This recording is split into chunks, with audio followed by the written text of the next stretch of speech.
بالنسبه للاخوان الشباب، هاد القنوات هادو اللي قنوات ديال المائيه هادي اللي كاينه في الحديقه كامله تسمات عليها، تسمات هاد الحديقه بجنان الشعر. يعني حنا كنهضروا على التاريخ والطبيعه مجموعين في مكان واحد. السلام عليكم الاخوان ومرحبا بكم في فيديو جديد وفلوق جديد من قناتي انا طريق فلوق.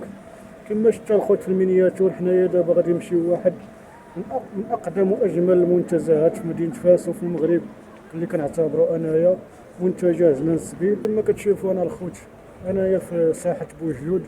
هاد الساحه هادي معروفه هنا في مدينه فاس. دابا غادي نمشيو، غادي ندوزو من هنايا من هاد البوابه هادي وغادي ندخلو للحديقه ديال جنان السبيل او منتجع جنان السبيل كما كيتعرفوا مدينه، كما كيعرفوا هنايا الساكنه ديال مدينه فاس. شوفوا تبارك الله. ومن هنايا مورانا كاينه مدينه قديمه، هنايا كاين المدخل ديال المدينه قديمه من هنايا. دابا غادي نخليكم معايا، غادي نمشيو للحديقه ديالنا.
كما كتشوفوا الحديقه تبارك الله عندها الطابع الاندلسي.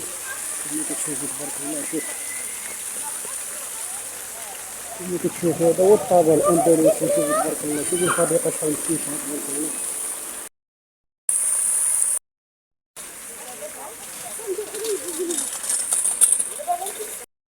كما الاخوان احنا في الداخل ديال منتزه جنان السبيل. شوفوا تبارك الله الجمال ديالو هنايا. شوف كيجيو هنايا العائلات، الدراري الصغار. هنايا هذا افضل منتزه تيبان لي كاين في مدينه فاس، هو منتزه جنان السبيل. وانا غادي نقول لكم علاش سماوه هذا الاسم هذا جنان السبيل.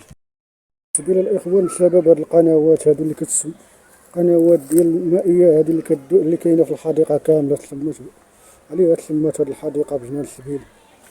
شوفوا كما كتشوفوا تبارك الله، شوف مصوبينها بواحد الهندسه اوروبيه تبارك الله.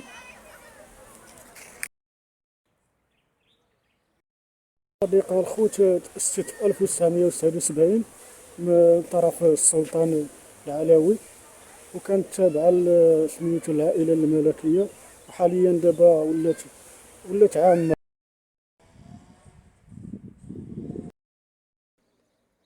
الحديقة الخوت تم الترميم ديالها من طرف مؤسسة محمد الخامس لحماية البيئة، هي اللي مكلفة بهاد الحديقة. كما كتشوفوا تبارك الله جميلة بزاف، وكيتقام فيها ملتقيات ومهرجانات ديال الموسيقى الصوفية،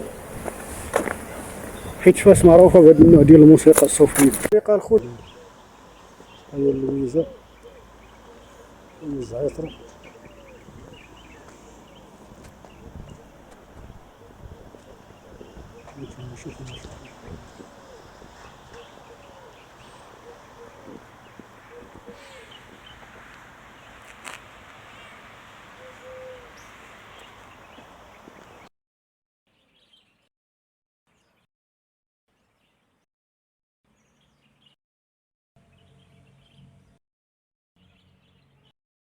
دايرين هنايا